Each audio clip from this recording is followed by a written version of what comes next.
합법을 찾는 토론 이슈엔 직설 시작합니다. 정부와 노동계 사이에 긴장감이 흐르고 있습니다. 화물연대 총파업에 정부가 강경한 태도를 보이면서 갈등의 골이 점점 더 깊어지고 있는데요.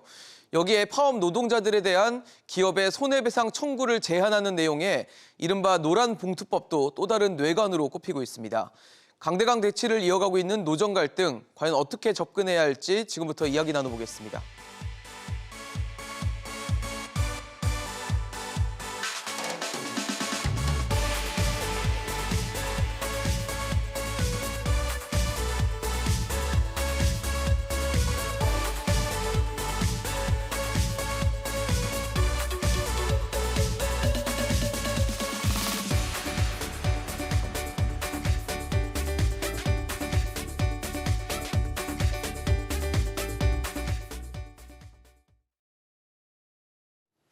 네, 오늘 함께해 주실 세 분 소개하겠습니다.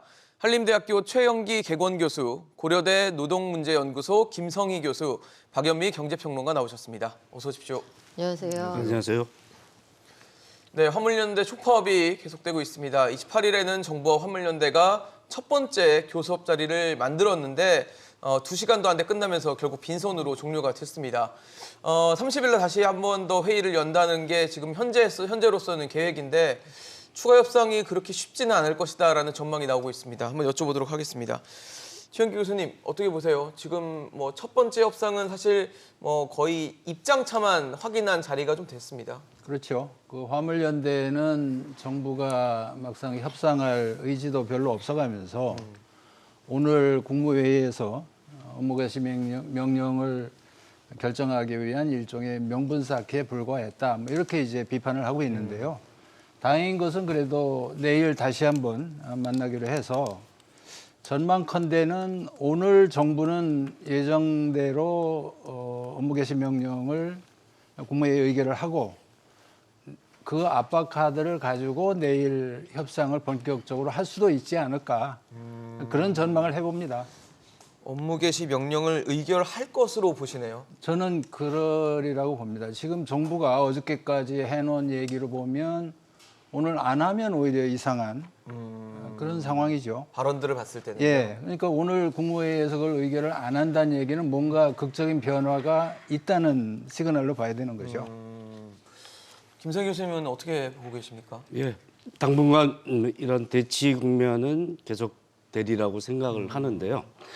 전에 올해 초에 화물연대 파업 때도 그랬고 네. 대우조선 하청 파업 때도 그랬고 화이트진로 파업 때도 그렇고 사실 법의 사각지대에서 나오는 거거든요. 노동자로 온전히 인정받지 못하거나 네. 아니면 원청이 의사결정권을 다 가지고 있는데 하청 노동자들은 그러니까 하청 업체들이랑 얘기해봐야 아무런 소득을 얻지 못하니까 이제 원청에 하는데 이런 사각지대에 있는 노동자들의 문제를 네. 그렇게 강경하게 화주의 입장만 대기업인 화주죠. 화주의 네. 입장만 두둔하면서 그 강경한 대응의 목소리를 겉으로는 내지만 실질적으로는 협상하는 양상으로 흘러가지 않을까 생각합니다. 그렇게 하는 게 바람직하다고 또 생각하고요. 예. 일단 최영기 교수님께서는 첫 번째 교섭은 사실 거의 무의로 끝난 상황이 됐지만 두 번째 협상 전에 정부가 이제 국무회의에서 업무 개시 명령, 어떻게 보면 강제로 이제 업무 복귀를 명령하는 부분을 의결을 해서 그걸 카드로 들고 두 번째 교섭에 나설 것이다라고 전망을 해주셨는데 네. 이거 어떻게 보십니까? 지금 상황이 노동계 절대 우호적인 상황은 아닌 것 같죠. 일단 오늘 국무회의가 당초에는 한덕수 총리가 주재할 차례였는데 지금 순방 때문에 원래대로라면 추경호 경제부총리가 주재할 예정이었습니다. 그런데 그걸 윤 대통령이 어제 내가 하겠다라고 직접? 얘기를 한 거거든요. 그리고 그동안 쭉 밝혀왔던 입장들을 보면 원칙을 세우겠다. 불법 파업에는 엄중하게 대응하겠다. 이런 이야기를 하고 있는데 네. 일단 이 사안의 성격을 규정하면서 시작을 하는 거예요. 이 기저에 깔려있는 정서를 보면 지난 6월에 화물연대 파업 또 대우조선 하청노동자 파업 당시에 정부가 노동자들과의 관계 그 설정을 네. 제대로 하지 못했다. 지금 대통령실의 판단은 그런 것 같습니다. 당초에 그 관계 정립을 제대로 하지 못해서 연간 두 번째 화물연대 파업을 맞이하게 됐고 서울 지하철이나 철도 파업도 예정이 되어 있는 상황이기 때문에 강경한 입장을 보여줘야 한다. 지금 정부의 기류는 그렇게 흘러가는 것 같고요. 6월하고 지금하고 그 노조에게 상대적으로 좀 불리한 환경인 것이 네. 경제 상황이 그때보다 지표상으로 좀 체감상으로도 좀 나빠지기도 했고 전반적으로 볼 때 당시에는 명분을 가지고 있었거든요. 연말이면 안전운임들과 그 일몰이 일몰이 되니까. 된다. 그런데 3년 연장을 해주겠다는 중재안을 어쨌든 한번 가지고 나왔단 말이에요. 그래서 지금 상황에서 보면 네. 노조가 여러 가지로 공감대를 얻거나 명분을 가져가거나 이런 그 여러 가지 지점에서 네. 우위를 점하기가 좀 어려운 상황이 형성이 돼 있는 건 맞습니다.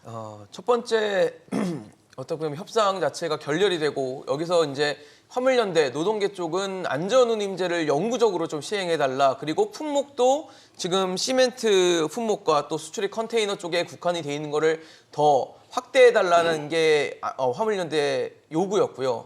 또 정부는 연구는 안 되고 일단 3년 연장까지만 해줄 수 있다. 그리고 품목 확대는 안 된다라는 입장이어서 이게 접점이 없어 보이거든요. 저는 개인적으로는. 근데 실제 그 이 협상의 기법 면에서 보면 네네네. 지난 6월에도 그랬고 이번 사태에 대한 정부의 대응도 보면 그 노사 협상의 기법을 보면 굉장히 서투른 것 같아요. 정부의 그 기법 협상 자체가요? 기법이 그러니까 23일 날 파업에 들어간다고 할 때 정부가 3년 연장 카드를 불쑥 그냥 줘버렸거든요. 네네. 이렇게 되면 그 그러니까 협상에 나선 화물연대 지도부의 입장에서 보면 자기들의 선물이 없는 거예요. 자기들이 정부를 압박해가지고 얻어낸 것처럼 보여져야 되는데. 우리 지도부의 성과다.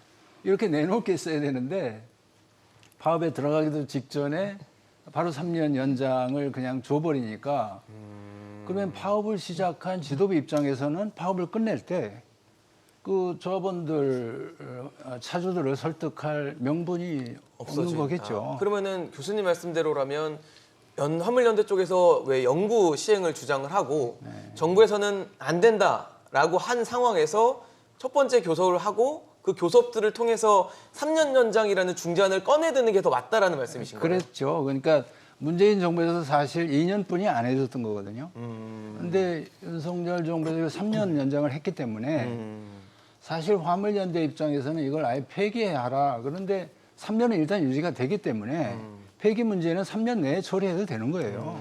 그래서 시간을 준 거라는 예, 거죠. 그렇죠. 근데 이미 그렇게 해버렸잖아요. 해버렸기 그러면은 때문에. 지금 상황에서는 어떻게 보면은 접점을 찾을 수 있을까라는 의문이 좀 들거든요. 그래서 제가 생각할 수 있는 거는 네네. 이거는 뭐 제가 그냥 어떤 그 정부나 그 화물연대 쪽에 어떤 정보도 없이 네네. 그냥 뭐 전문가적 입장에서 이렇게 보면 이 교착 상태에서 빠져나갈 수 있는 길은 결국 3년은 줬기 때문에 일몰제 폐지와 품목 확대의 가능성을 열어두고 그걸 같이 논의해보자. 근데 지금 당장 이렇게 파업을 하면서 그걸 정부가 내줄 수도 없고 그걸 합리적으로 검토할 시간도 없으니 충분히 사회적 대화 공론화를 통해 가지고 근본적 해법을 찾아보자. 그걸 위한 TF든 아니면 사회적 대화기구든 이런 걸 통해서 우리가 3개월 내, 6개월 내 결론 내자. 이렇게 하면 서로 명분을 얻어가면서 빠져나갈 파업을 종식시킬 그런 길이 될 수 있을 것 같은데 그건 제 혼자의 어떤 그 최한기 희망사항입니다. 교수님의 생각을 말씀을 주셨는데 글쎄요. 근데 사실 너무 입장차가 크고 정부는 상당히 강경한 입장이어서 이게 접점이라는 걸 우리가 찾을 수 있을지 좀 의문이 계속 들거든요. 예, 문재인 정부 2년 연장은 차기 정부에 공을 넘긴 거고요. 네네.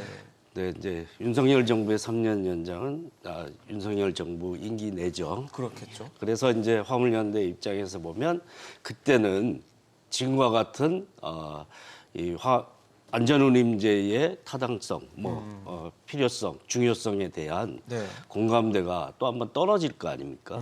그럴 때 지금 시기에도 온전하지 않게 협상이 됐는데 네. 6월에 그것을 이번에 완전히 쐐기를 박는 게 좀 바람직하겠다 이런 입장이라고 생각을 합니다. 그래서 안전운임제의 효과에 대해서 이제 논란의 여지가 있다. 근데 네네. 화물연대 입장에서 이게 뭐 도로의 그 사고의 대부분이 졸음운전이거든요. 화물차에서 나오는 거거든요. 40% 이상이 졸음운전이고 전방주시 태만도 마찬가지입니다. 그래서 과로, 과적, 장시간 운행, 15시간 이상 운행하는 거 이러지 않고서는 생존할 수 없는 운임 체계를 최저임금 수준으로 보장해 줄 수 있는 교두보고 안전운임제다 이렇게 생각하는 것이기 때문에 그 대상이 폭이 좁은 것도 사실은 뭐 수출입 컨테이너와 시멘트만 건축 자재나 수출입 물량은 아니잖아요. 그러니까 그 화물차 모두에게 대상으로 해서 효과를 명확하게 검증하는 게 필요하다. 효과가 분명히 있다라는 외국 뭐 사례도 있고 네네. 국내 연구도 있습니다. 그걸 객관적으로 인정 못하겠다라고 하는 것인데 화주 입장은 그렇다면 정부가 나서서 이걸 객관적으로 입증하고 필요성에 대해서 범위가 얼마야 되고 적용 기간이 어떻게 해야 되는지에 대한 객관적인 지표, 확인을 하는 것, 그 절차를 통해서 이번 파업 사태를 좀 봉합을 하고 근본적 해결책을 확실히 찾는 것으로 하는 것이 필요하다라고 보는데요.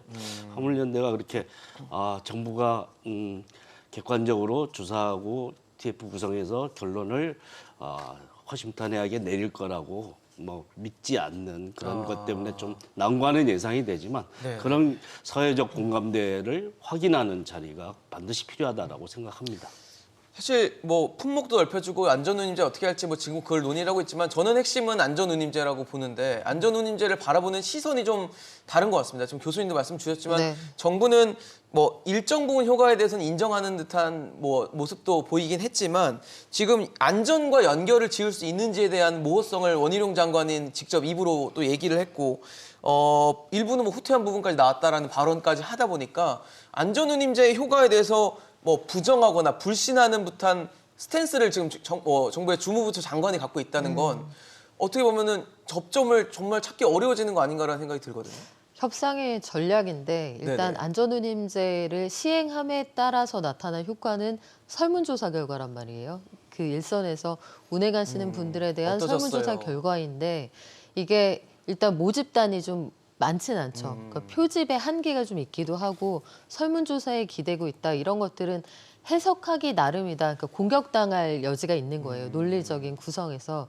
그런데 임금을 어느 정도 후하게 쳐줬을 때 과적하거나 졸음 운전을 하거나 과속하지 않을 가능성은 그냥 우리가 직관적으로 예상해 볼 수가 있잖아요. 그렇죠. 근데 그것만으로는 부족한 거고 지금 노조에게 필요한 건 사회적으로 노조에게 이런 것들이 보장돼야 한다는 여론, 공감대가 하나 필요할 거고 전 사회가 큰 비용을 치러야 함에도 불구하고 이 파업이 정당하다는 걸 설득할 수 있는 논리가 필요한데 네.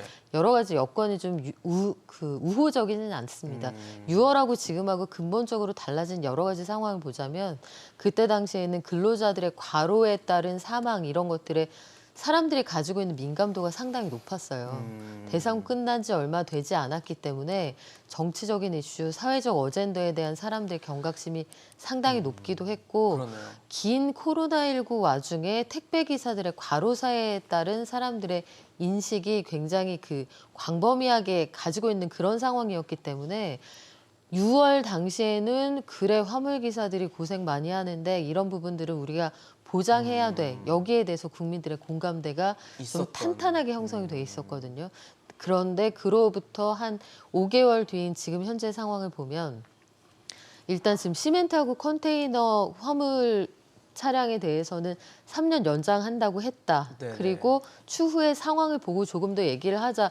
정부가 이렇게 얘기를 했는데 왜 파업을 하는 거지에 대한 사람들의 피로도가 있어요.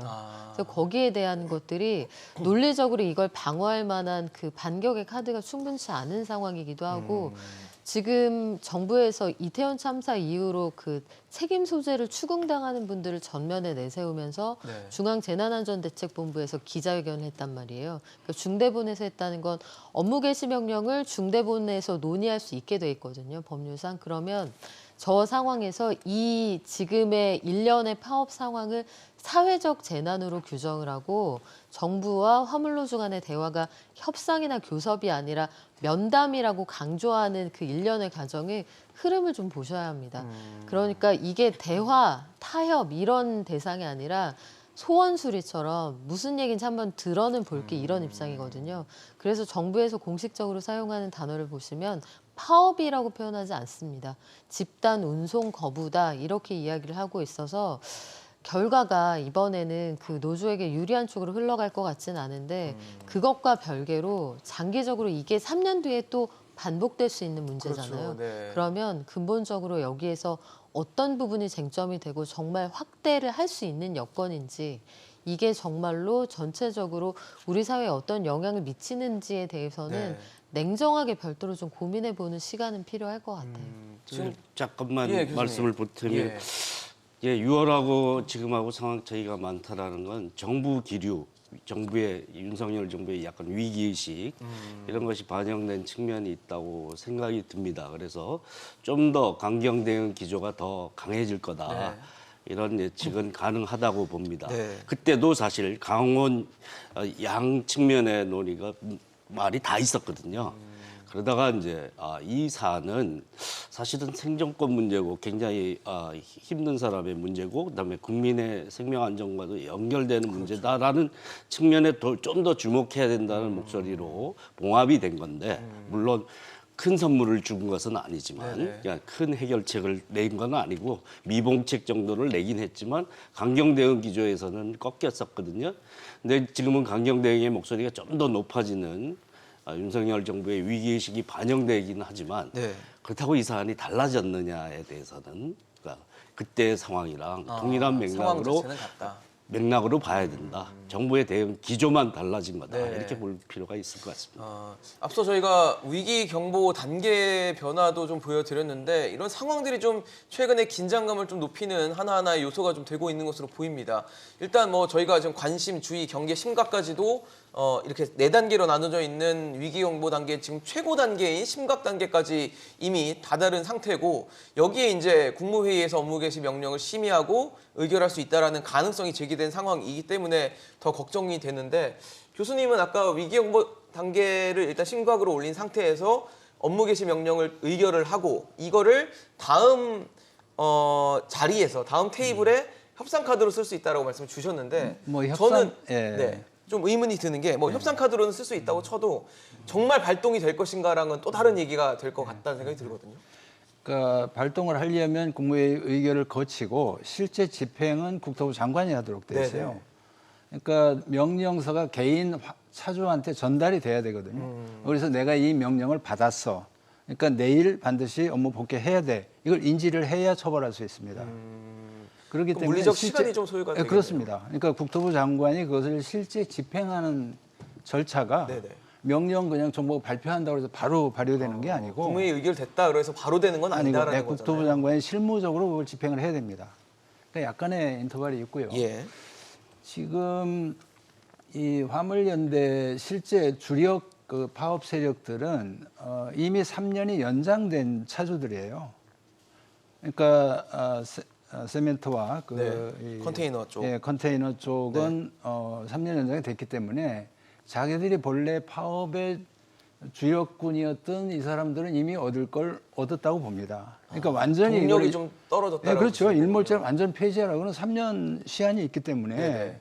지금 현 상태로 유지되는 것만도 자기들은 얻을 걸 다 얻었다 이렇게 볼 수 있는 거예요. 그럼 다른 품목의 이제 화주 이게 다른 차주들이 품목이 이제 계시잖아요. 뭐 철강이라든가 뭐 무슨 뭐죠 이 정유사에서 네. 기름을 또 예예예 최근에 또 이걸 갖고 휘발유 가격, 휘발유 공급이 그렇습니다. 좀 원활하지 않다라는 지적도 나오고 그러니까 그런 있으니까요. 쪽들이 아니 네. 우리는 뭔데 이렇게 이제 요구를 하기 때문에 품목 확대 요구가 있는데 품목 확대는 이게 쉽지 않을 거거든요. 쉽지 네. 않을 거기 때문에 이거야말로 국민적 동의가 필요한 이게 전부 다 물가에 반영되는 것이고 이게 단순히 그 화주한테만 이득이 돌아가는 게 화주한테만 피해가 가는 게 아니고 이번에 윤석열 대통령이 어저께 강경 발언 굉장히 그 노사관계도 법치 하에 있어야 된다 이런 이제 굉장히 가장 강경한 입장이 대통령이신 것 같은데 네. 이 논법을 보면 어떻게 돼 있냐면 지금 건설 현장의 피해가 가장 크거든요. 근데 건설 현장에 세멘트가 안 들어가니까 네네. 거기서 일하는 건설 일용 노동자들 일자리가 위협받는 겁니다. 소득이 금방 그렇죠. 노동시장- 하루하루를 그렇습니다. 일을 하셔야지 예. 소득이 생기는 예, 구조인데. 그러니까 노동시장 이중 구조에서 그래도 차주들은 그러니까요. 어느 정도 안전운임제로에서 일정한 소득이 보장이 되고 재산이 있는 계층인데 그 매일 벌어서 소득을 이어가는 그 생활을 이어가는 그렇죠. 건설 일용직들한테 직접적인 피해가 된다. 그러니까요. 건설업계에서도 뭐 단체적으로 성명도 발표하고 지금 그 예, 횡포라는 예. 표현까지 쓰고 있는 상황이거든요. 예, 그래서 균형적인 해법을 찾아야 된다 그러면서 이제 법적인 어떤 제재를 강하게 주문을 하신 것 같아요. 네. 그래서 좀 그게 이제 대통령이 너무 앞서시는 것 같아가지고 좀 우려가 되기도 합니다. 사실은 국토부 장관이나 고용노동부 장관이나 장관이. 이런 분들이 이제 적극적으로 이것을 마무리 지으려고 해도 나서야 될 텐데. 되는데, 예. 대통령이 직접 국무회의 의견 이제 자리를 주재하는 상황까지도 연출이 예, 되면서 그러니까요. 지금 총리가 없어서 그런 그러시겠지만, 부분, 네. 예. 근데 뭐 경제부총리도 분명히 아까 평론가님 말씀대로 대행을 할 수 있는 자리가 있는데도 지금 대통령이 직접 나선 상황이기 때문에 그만큼 더 긴장감이 좀 고조가 되고 있다라고 보여진 상황인데요. 평론가님 아무래도 이런 지금 화물연대의 파업이 그냥 뭐 그들의 파업이다라고 치부할 수가 없는 상황인 게 우리 산업 전반, 우리 경제 전반에 미치는 영향이 만만치가 않은 것 같거든요. 네, 지금 12개 항만의 컨테이너 반출입량을 보면 네네. 어제 오후 5시 기준으로 종전 평소 대비 한 30% 수준으로 줄었습니다. 아, 30%가 준 게 아니라 30% 수준으로 줄었어요. 그러니까 종전보다 70% 정도 물동량이 줄어들었다 네. 이런 얘기고요. 뿐만 아니라 이제 시멘트가 제대로 그 공급이 운송이 안 되지 돼서. 못하는 상황이 되면서 전국의 레미콘 생산도 내일이면 오늘 안에 혹은 내일까지 완전히 중단될 수 있다 그런 상황이 펼쳐져 있거든요. 이렇게 되면 결국은 건설 자재가 닿지 못할 테니까 건설 현장도 전국에서 지금 600여 개 정도 중단될 위기다. 이런 이야기가 나와 있는데 네. 연쇄적으로 미치는 파급 효과가 크기도 하고 네, 네. 물론 그렇습니다. 사회적인 어떤 갈등, 분규라는 것이 그럼에도 불구하고 해야 하는 시점도 있죠. 그렇죠. 그런데 네. 지금 상황이 전체적으로 보면 이게 노조가 감당하기에는 이 파업을 통해서 얻을 것과 사회가 치러야 하는 비용, 그러니까 단기적으로 볼 때요. 그렇겠죠. 이런 것들을 설득해 나가기가 만만치가 않은 상황이라는 생각이 드는 게 단기적으로 그러니까 6월하고 지금하고 상황이 여러 가지로 달라졌습니다만 물가가 올라서 그리고 건설업계가 어려워지고 그렇죠. 건자재 가격이 상당히 뛰어서 지금 각각 건설 현장에서 이 사안이 아니더라도 공사 단가를 올려달라 이 시위 때문에 공사가 좀 중단되고 이런 것들이 나타나고 있는 상황이거든요. 아마 현장에서 여러 가지 이번 시위에 대해서 좀 불편해하는 시각들 이런 것들이 아마 이번 시위의 가장 큰 어떤 허들이 될 것으로 보이는데 네. 일단 노조가 대화를 조금 더 해봐야 할 것 같아요. 그러니까요. 오늘 오전까지 보면 화물노조는 굉장히 강경하게 만약에 정부가 강경 일변도로 나오면 투쟁의 수위를 높이겠다라고 하고 있는 상황인데 지금 수출입 상황이 여의치가 않은 그런 상황이잖아요. 그렇죠. 무역 수지 적자 이런 이야기가 나오기 시작하면 더 코너로 몰릴 가능성이 있습니다. 퇴로를 열어두고 협상을 하는 이런 전략도 좀 필요해 보입니다. 그러니까 안전운임제가 올해면 사실 끝나는 일몰제이기 때문에 올해면 종료가 되기 때문에 화물연대 어떤 조급함 그리고 마음 이걸 어떻게든 이어갔으면 좋겠다라는 그리고 품목을 넓혔으면 좋겠다라는 마음은 일견 이해가 가는 부분도 분명히 있어요. 국민들도 이제 그 부분에 대한 이해를 하고 계실 텐데 이게 우리 경제에 미치는 영향이 만만치 않다라는 게 좀 걸림돌이 될 수 있을 것 같다는 생각이 듭니다. 파업이라는 게 이제 생산과 물류를 중단시켜서 네, 그 자신의 의사를 표현하는 방식이잖아요. 그렇죠. 그래서 파업하기 좋은 시기라는 것은 언제도 없습니다. 파업하기 좋은 여건도 아니고 가뭄 때 해도 문제가 되고 예, 경제 위기 언제 상황이 해도. 한참일 때 해도 문제고 지금 초입에 들었을 때도 문제고 뭐 그렇죠. 어쨌든 그런데 이제 이런 대응을 예상했음에도 화물 노동자들이 연대가. 왜 파업을 했을까? 이 고민 좀 해볼 필요 있다라고 생각합니다. 좀 업무 개시 명령 이런 거 충분히 예상됐거든요. 의료인 의료 진료 거부할 때 네네. 전공의들에게 내린 업무 개시 명령도 불과 2년 전에 있었고 예상 가능합니다. 왜냐하면 노동자로 인정받지 못하기 때문에 이제 업무 개시 명령이라는 카드를 쓰는 거죠.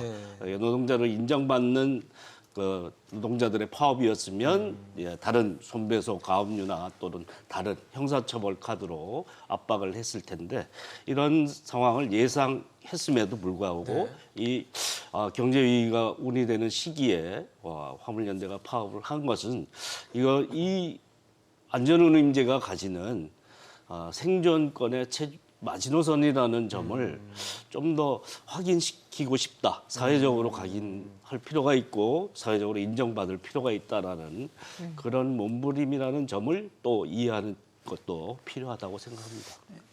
교수님. 약간 뭐 이게 오해를 국민들이든 정부 여당 입장에서 봐서 오해를 할 수 있는 부분은 뭐냐면 6월달 화물연대 운송거부는 그때 유가가 굉장히 급등을 했었고 이게 연말에 이제 시한이 종료된다 이런 급박성이 있었기 때문에 이게 불가피하다 이렇게 어느 정도 인정이 됐었거든요.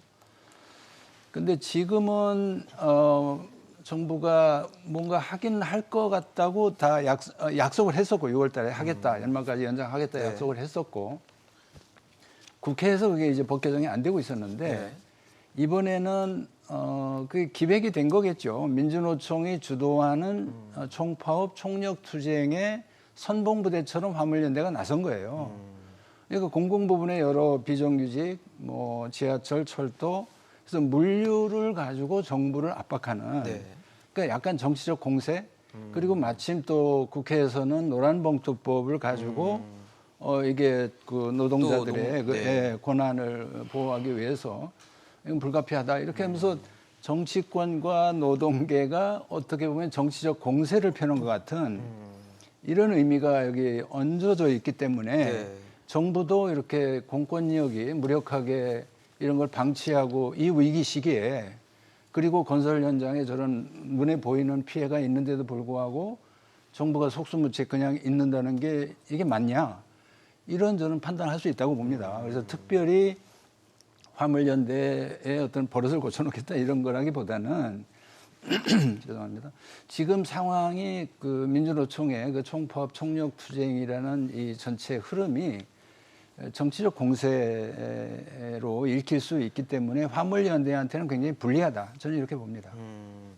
사실 이렇게 뭐 정부와 또 화물연대가 굉장히 강대강대치를 보이는 부분도 있지만 이 노동자들 사이에서도 좀 갈등을 빚는 부분들이 생기더라고요. 저는 뉴스를 보고 좀 놀랐는데 이제 파업에 참여하지 않는 비조합원 분들도 계세요. 이제 뜻이 맞지 않거나 뭐 생각이 좀 다를 수 있기 때문에 그럴 수 있는데 뭐 공격을 당하는 경우가 있다고 하더라고요. 쇠구슬이 날라들었다는 뉴스도 나왔고 뭐 계란 투척을 했다라는 얘기도 있어서 이렇게 파업에 참여한 근로자들과 참여하지 않은 근로자들 간의 노동자들 간의 갈등을 어떻게 또 바라봐야 될지도 좀 궁금하고 의아하기도 합니다. 항상 고민스러운 부분이죠. 그래서 을들 사이의 전쟁이다 이렇게 그러니까요. 표현을 하게 되기도 하는데 그럼에도 불구하고 불법적으로 다른 사람의 신체나 재산에 위해를 가하는 행위는 절대로 허용될 수 없다는 점은 강력하게 다시 한번 주지할 필요가 있는 게 너무 위험한 것 같아요. 양측이 다 명분을 가지고 시작하는 게 노사 간에 뭐 노사가 지금 뚜렷한 상황은 아닙니다만 노조가 어떤 분규를 할 때 양쪽 모두 명분이 있죠. 그럴 때 본인들이 가진 명분이 옳다고 해서 수단이 정당화되는 건 아니거든요. 그렇죠. 저도 좀 놀랐는데 부산 신항에서 이제 참여하지 않는 노조원들의 차량을 향해서 쇠구슬이 날아왔다. 그러니까요. 차량이 부서지고 노조원들 그 비노조원들 파업에 참여하지 않는 분들도 좀 다쳤다 이런 얘기가 있던데 물론 이걸 반드시 노조원들이 던졌거나 쏘았다 아직까지 증거가 명확한 건 아닙니다. 경찰 수사를 또 경찰 해봐야 돼요. 수사를 통해서 네. 결론이 나봐야 하는 사안입니다만 과거에 하이트진로 그 출고를 방해했던 그런 일들이 우리가 남아있는 그 전력들이 있잖아요. 그래서 그때 당시에도 그렇다고 해서 나의 주장이 옳다고 다른 사람의 생존권, 다른 사람의 근로할 권리를 침해할 수 있느냐 비판이 있었거든요. 지금 이번에 파업에 참여하는 화물연대 전체 노조원이 4,000명 정도 됩니다. 전체 화물연대 그 노조에 가입하고 있는 분들 가운데 대략 18.2% 정도 되고요. 13개 지역에서 파업이 지금 일어나고 있는 상황인데 현재 일감이 많이 줄어드는 상황이거든요. 그러니까 이분들 가운데 대다수가 컨테이너를 실어 나르는 항만에 오가는 분들이 계시잖아요. 네네. 그런데 수출의 물동량이 많이 줄었단 맞아요. 말이에요. 전체적으로 그 화물을 실어 나르는 단가들이 경쟁이 치열해져서 좀 떨어졌을 것으로 예상이 됩니다. 그래서 현장의 분위기가 조금 더 험악해지지 않았을까 싶은데 그렇다면 다른 쪽에서는 생계 때문에 그 화물을 그 가격에 실어 나르고 싶은 분들이 계실 수 있다는 뜻이에요. 그러니까 상황이 안타깝습니다만 지금 그렇다고 해서 불법적인 혹은 폭력적인 시위의 방식을 선택하면 이 더욱더 수세로 몰릴 수 있거든요. 그래서 대화를 해 나가면서 국민들을 설득해 나가고 이 작업이 일단 필요한 것이고 사실은 저는 노조 집행부의 이익하고 노조원의 이익이 좀 분리돼서 평가돼야 된다는 생각도 지금 드는 것이 3년 일몰 연장이 됐어요. 네. 그런데 왜 싸우는 거지? 왜 지금 여기에 대한 답을 국민들에게 명확하게 주고 있지 못하거든요.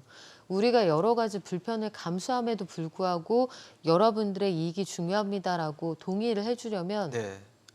3년 일몰 연장이 되었는데 왜 지금 굉장히 어렵다고 하는 이때에 이 대규모 파업을 해야 하는 것이지 여기에 대한 답이 필요해요. 근데 여기에 대한 명확한 입장이 없다면 그리고 폭력 시위를 하고 있다 뭐 아주 극소수의 경우에 한정되겠습니다만 네. 이런 얘기가 중첩되면 여론전에서 상당히 불리해질 수 있습니다. 그러니까요. 뭐 지금 논리도 있고 당위성도 있습니다. 화물연대가 주장하는 데는 이유가 있는 상황인데 그럼에도 불구하고 누군가가 다치거나 폭력을 당한다는 것은 정말 있어서는 안 된다는 걸 아마 노조분들도 알고 계실 겁니다. 알고 계시지만 일부의 어떤 일탈 행동들이 전체 이미지로 번지지 않게 전체를 좀 잘 단속하고 또 평화롭게 잘 해결이 되는 것을 방향으로 좀 이끌어 주셨으면 하는 바람이 좀 드는 것 같습니다. 이렇게 화물연대 지금 뭐 정부와 강대강 대치를 이어가고 있는 상황인데 철도 노조 또 지하철 노조도 파업 카드를 꺼내든 상황입니다. 교수님 뭐 네. 노조들의 목소리도 있고 아까 말씀드린 대로 논리와 당위성이 있어요. 있음에도 어쨌든 지금 파업 자체가 대한민국 사회, 대한민국 경제 전반으로 좀 번져가는 모양새가 보여지거든요. 어떻게 예. 보십니까?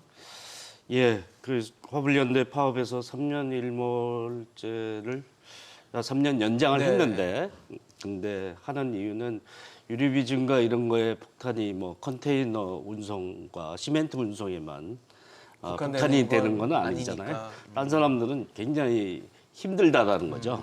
그 유사한 수출입 물량을 날르는 뭐 밀가루 같은 국가 고시 물류도 있고요. 그렇죠. 뭐 하여튼 그런 뭐든 운송을 하면은 기름을 계속 써야 되니까요. 화물차는 특히. 대규모 운송업체에 소속돼 있는 화물연대 소속 다른 업종의 노동자들은 굉장히 힘들다라는 거죠. 이 문제를 좌시할 수는 없다 이렇게 네. 생각했다라는 점에 대해서 좀 이해가 필요하다 이렇게 생각이 들고요. 네. 철도 하여튼 노조, 지하철 노조는 어떻게 보십니까? 그 공공부문의 구조조정을 하는 정책을 윤석열 정부가 이제 꺼내 들고 있지 않습니까? 노동개혁과 함께 공공부문에 대해 타겟을 맞추는 네. 것이 보수 정부들의 기조죠. 그래서 공공부문을 내 경영 합리화를 유도한다라고 하지만 사실은 인력 절감, 인건비 절감하고 아웃소싱하는 방식이거든요. 그게 네. 다른 사회적 폐해도 가져왔다라는 거고 그 문제에 대해서 우리가 어떤 접점을 찾아야 되느냐. 외주화를 하면 위험의 외주화가 발생하는 거고 이런 문제에 대해서 사실은 우리 공공부문을 인력 절감 중심으로만 네. 구조개혁을 하는 방향이 타당하지 않다라는 공감대도 또 있습니다. 그런데 이제 구조조정 카드가 들어오니까 네. 이에 대해서 화물연대와 공공부문 내에서 이제 또 비정규직에 계속 공무직이라고 됐지만 뭐 충분한 그 생존권이 확보되지는 않은 사람들까지 이렇게 여러 군데서 이제 파업이 이루어지고 있습니다. 그래서 윤석열 정부의 정책적 흐름에 대해서 그로부터 피해가 예상되는 피해를 받고 있는 그런 노동자들이 나선 것은 사실인데요. 최영기 교수님 말씀하신 것처럼 정치적 흐름이 있는 것도 사실입니다. 이 시기에 집중해서 이루어지고 있는 방식, 윤석열 정부의 정책 방향을 바꿔야 된다라는 목소리를 내는 것이기도 하지만 거기에 정치적으로 윤석열 정부에 대해서 대응하는 카드를 복합적으로 구사하고 있는 그런 정치적 파업의 성격도 분명히 있는 것은 맞다고 봅니다. 보시는군요. 예. 최 교수님, 사실 앞서 왜 윤석열 대통령이 직접 나서기보다는 주무부처 장관들이 분명히 있기 때문에라고 말씀을 주셨는데 지금 뭐 원희룡 국토교통부 장관도 이 화물연대 파업에 관련이 돼 있고 주무장관이죠. 주무부처 장관이죠. 또 이거는 노동과 관련된 이슈이기 때문에 고용노동부 장관인 이정식 장관도 연관이 돼 있을 것 같은데 장관들이 잘 역할을 하고 있다라고 보십니까? 어떻게 평가하십니까? 과거의 경험으로 보면 이게 네. 화물연대가 오랜 역사가 있어요. 2004년도에도 2003년도에 큰 파동이 있었고 2004년도에 지금 법이 들어왔거든요. 업무 개시 명령을 내릴 수 있는 법이 들어왔는데 그 이후에도 주기적으로 이런 이제 운송 거부가 있었습니다. 그때 실제 주무는 이제 그 법을 운영하는 데는 국토부기 때문에 국토부 장관이 하지만 이게 뭐니 하더라도 약간의 협상의 그 기술 같은 게 필요하거든요. 그러니까 집단 운송 거부라는 건 형태로 보면 파업이기 때문에 그렇죠. 파업 지도부들이 그 파업 참여자들을 이렇게 나중에 그 업무에 복귀시키려면 그것도 하나의 기술입니다. 엄청난 그걸 잘못 만지면 이게 질의멸렬되고 경제적 피해는 더 크고 차주들도 피해가 막심한 거죠. 그러니까 복귀시키는 과정도 기술적인 부분이 분명히 그렇습니다. 필요하다는 예, 그러니까 민간 기업에서의 협상 끝나는 과정을 네네. 보면 그거는 그 기업의 피해가 직접 자기한테 오기 때문에 그 절제를 하고 이게 어느 정도 어느 선에서는 타협이 가능한데 네. 이것은 그 경제적 피해가 차주들한테 직접 가지 않아요. 그렇지 않습니까? 그 건설 현장의 피해를 보고 화주가 피해를 보기 그 때문에 운송을 하는 이제 목적지에서의 그렇습니다. 문제가 생기는 거죠. 네, 그렇습니다. 네. 그래서 특히 이 마무리 과정이 굉장히 중요한데 네. 이때는 그 고용노동부의 이 협상을 조정하는 조율하는 그런 경험들을 적극적으로 활용을 해서 같이 공조를 해서 잘 마무리 지어야 된다. 이런 생각이 들고요. 네. 이 과정에서 이 안전운임제라는 게 사실은 이게 세계 유례가 없어요. 그러니까 적정 가격을 책정해주는 그런 시스템들은 있지만 유럽이나 이런데 호주나 이런 데가 있지만 우리처럼 그걸 어겼다고 해서 화주를 이렇게 처벌하는 그런 것까지 강제하고 있는 나라는 없거든요. 그러니까 이게 정치권에서 정치적으로 합의를 했기 때문에 실제 어떤 그 물류 시스템을 안정적으로 이렇게 운영할 수 있는 그런 제도는 아직 갖춰지지 않았다고 봅니다. 그래서 적정 운송료와 적정 근로시간과 이런 것들을 이렇게 시스템매틱하게 정착시킬 수 있는 그런 제도를 차제에 만들어야 된다. 이번 기회가 좀 그런 기회가 그렇습니다. 돼야 된다라는 그러니까 거겠네요. 경제사회노동위원회나 이런 데에서 그런 제도 개선 방안은 여기서 논의를 해야 되거든요. 그러니까 현안이 발생했을 때 네. 그거를 조율하는 거는 국토부와 고용노동부가 해야 되지만 네. 근본적인 제도 개선하는 거는 사회적 대화 기구를 통해서 이거를 개선 방안을 만들어서 국회 동의를 구하는 그런 절차가 필요하다고 봅니다. 알겠습니다. 지금 사실 최근에 뭐 저희가 지금 계속 논의하고 있는 노조와 또 정치권의 갈등, 정부 안의 갈등이 있지만 최근 정치권에서는 노란봉투법이 굉장히 또 뜨거운 감자로 떠올랐습니다. 계속 언급은 되었는데 다시 한번 또 수면 위로 올라오면서 논란과 또 쟁점이 되고 있는 상황인데 평론가님, 이 노란봉투법을 네. 설명을 해주시면 좋을 것 같습니다. 노란봉투법이라는 게 2014년에 쌍용차 그 노조원들이 파업을 하면서 회사를 점거하고 굉장히 강대강의 상황이 있지 않았습니까? 예. 당시에 이 파업에 참여했던 노동자들에게 사측이 47억 원을 물어내라는 손해배상 청구 소송을 하죠. 네. 그런데 현실적으로 회사에서도 해고돼서 생활이 어려운 근로자들이 그걸 그렇죠. 감당할 수가 없단 말이에요. 그래서 다시 한번 논란이 됐던 게 지난 6월에 대우조선 하청 노동자들의 파업 당시에 천문학적인 배상 금액이 네. 물려졌던 그런 상황들을 막자, 이게 이 법안의 취지입니다. 그래서 노란 봉투에 그 당시 시민이 그 몇만 원의 작은 돈을 이 돈이라도 제가 보태고 싶습니다 해서 그래서 일명 노란봉투법 이렇게 불리는데 법안을 두고는 보는 시야에 따라서 입장이 굉장히 엇갈리는 게 사실입니다. 네. 한쪽에서는 현실적으로 파업권을 보장하지 않기 위해서 감당이 불가능한 금액을 배상액으로 씌우는, 그러니까 행동 자체를 불가능하게 하는 법안, 행동 자체를 불가능하게 하지 못하도록 그걸 막자는 법안이다, 이런 주장이 있고요. 네. 반면에 사측 입장에서는 불법으로 점거하거나 시설을 파괴하거나 이런 행위에 대해서 책임을 전혀 지울 수 없다면 제동을 걸 수 없다는 그렇죠. 거겠죠. 불법 파업을 완전히 막을 수 없게 된다. 이렇게 의견이 완전히 엇갈리는 상황이고 여야 간의 입장차도 극명합니다. 네. 최근에 민주당에서는 그래서 이 법안의 이름을 노란봉투법이 아니라 그 합법 파업에 대한 보장을 하는 법안으로 이름을 바꾸자, 이렇게 이야기를 하고 합법 파업 있는데 보장법. 네. 그럼에도 불구하고 의견은 굉장히 강대강으로 부딪히고 있는 그런 상황이고요. 네. 현실적으로 노동 현장에서 굉장히 다양한 이해관계자들이 존재하기 때문에 차근차근 하나씩 스텝을 좀 밟아가야 할 것 같습니다. 김성희 교수님, 이것도 정말 어렵거든요. 이거 정말 보는 시각에 따라서 뭐 노동 3권을 침해한다, 그다음에 회사의 어떤 제동력을 없애버릴 수 있다, 뭐 여러 가지 우려들이 좀 뒤섞여 있는 것 같은데 어떻게 보십니까? 예, 우리나라 대표적인 반노동 관행이다라고 지칭할 수 있는 것이 손배 가압류 제도거든요.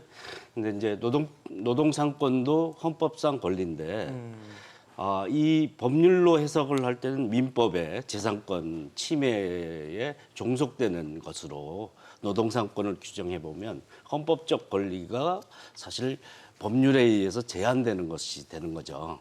이런 문제 재산권도 사회재산권도 헌법에 보장된 권리이긴 한데 이게 충돌이 생겼을 때 그러니까 노동상권을 실질적으로 배제하게 만드는 그런 대표적인 합법 조항이 아니냐. 손배 가압류 제도가 남용되고 있는 것이 심각한 사안이죠.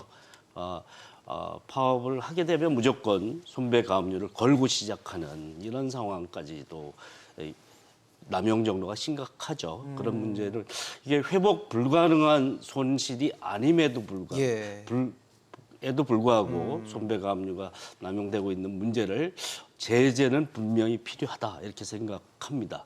이런 관행이 계속 있는 한 반노동 관행을 가진 국가라는 낙인은 벗어나기 어렵다라고 봅니다. 어떻게 보세요, 교수님? 참 어려운 문제네요, 이것도. 저는 이 문제가 너무 과대 포장됐다고 보고 그러세요? 있고요. 예. 쉽게 풀릴 수 있다 보시나요? 실제 정치적 공방으로 그냥 끝나기가 쉽다. 실제 입법화되기는 굉장히 어려울 거다 저는 그렇게 보는데요. 이걸 법으로 가야 되나 이런 의문도 있어요. 지금 김성희 교수님이 말씀하신 대로 네. 이게 과도하게 남용하는 그 손배 가압류를 남용해서 네. 한 근로자 개인을 이렇게 생활을 다 이렇게 막 못하게. 유린하는 네. 예. 그렇게 하는 거는 사실은 제도가 잘못됐다기보다는 네. 그 사업주가 회사가 약간 뭐라고 하나요? 그 제도적 절제 제도가 있지만 그걸 쓸 수 있지만 손배 가압류 카드를 쓸 수 있지만 네. 그 사람이 감당할 수 있는 정도의 어떤 손배를 청구하는 게 맞지. 그러니까 이번에 대우조선 하청 노동자가 네. 월급이 200~300만 원이라고 그랬거든요. 근데 그 사람들한테 1인당 47억을 5명한테 청구를 했어요. 물론 이제 법원에서 다 그렇게 인정이 되지는 않겠지만 그거를 받아든 그 노동자 입장에서는 이건 나보고 죽으란 얘기냐 이렇게 되지 않겠어요. 손 떨리겠죠. 네. 그러니까 일반 국민들이 보기에도 저건 너무 좀 인정머리가 없는 짓 아니야 이런 동감이 있기 때문에 현실적이지 않다라고. 예, 그러니까 노란봉투법이라는 게 나오긴 나왔는데 이게 해결의 문제잖아요. 예, 노사관계 원리나 법으로 보면 이게 네. 입법화되기는 어렵다. 그리고 당초에 이게 우리는 노사관계 역사에서 2004년도에 이 제도가 적극적으로 활용이 되기 시작했는데 근데 왜 그랬냐면 네. 그 전에는 손배가압류라는 걸 잘 안 쓰고 인신 구속을 했어요. 그러니까 이 모든 문제들이 불법 파업에 참여한 노조나 노조 간부들을 상대로 하는 거거든요. 네. 그러니까 불법을 저질렀으니까 뭔가 처벌은 받아야 된다. 그래서 그때 처벌 수단은 인신 구속이었습니다. 그러니까 구속을 많이 시키다 보니까 노동운동 하는 사람들이 노동조 간부들이 굉장히 많이 100명, 200명 이렇게 구속 당하는 일이 있어서 OECD나 ILO나 외국에서 보기에도 한국은 이상한 나라네. OECD 가입하고 있어 하면서 노조한다고 그렇게 구속해? 이런 논란이 있어서 그럼 인신 구속을 하지 않는 대신 그걸 최소화하고 네. 대신 손배 민사소송으로 가자. 이래서 이 관행이 들어왔거든요. 네. 그래서 지금 이 문제에 대한 해법은 너무 과도하게 그거를 법으로 막는다. 이거는 좀 너무 저는 가능성이 없다고 보고요. 보시는군요. 뭐 이름을 바꿔야 될 문제가 아니고 그런 접근 방식 자체가 저는 잘못돼 이게 법률 시스템이나 이런 거에서 받아들이기 어려울 것 같고 짧게 한 네, 말씀만 드리면, 네. 그러니까 재산권하고 노동상권이 충돌되는 지점 둘 다 헌법상 권리니까요. 그러니까요. 그런데 프랑스의 예가 좋습니다. 개인에게 청구 못하게 하고 노조에 대해서 상한선을 둡니다. 거대 노조에만 할 수 있고 1,000만 원 수준까지 하는 과도하지 거. 않게, 예, 현실적으로. 그런 방법이 사실은 법의 충돌을 피하는 방법이다. 그렇게 생각합니다. 알겠습니다. 윤석열 대통령이 업무 개시 명령과 관련해서 국무회의에서 의결을 할지 말지를 고민하게 될 것 같습니다. 의결을 하게 된다고 해도 또 의결하지 않는다고 해도 지금 강대강 대치가 쉽게 풀리지는 않을 것으로 보이는 상황인데요. 부디 현명한 좀 지혜를 발휘해서 정말 노조도 만족하고 또 정치권도 어느 정도 협상의 기지를 발휘할 수 있는 그런 결과물을 내놓기를 기원해 보도록 하겠습니다. 오늘 최영기 교수, 김성희 교수, 박연미 평론가와 함께했습니다. 이슈앤직설 오늘 준비한 소식은 여기까지입니다. 지금까지 함께해 주신 여러분 고맙습니다.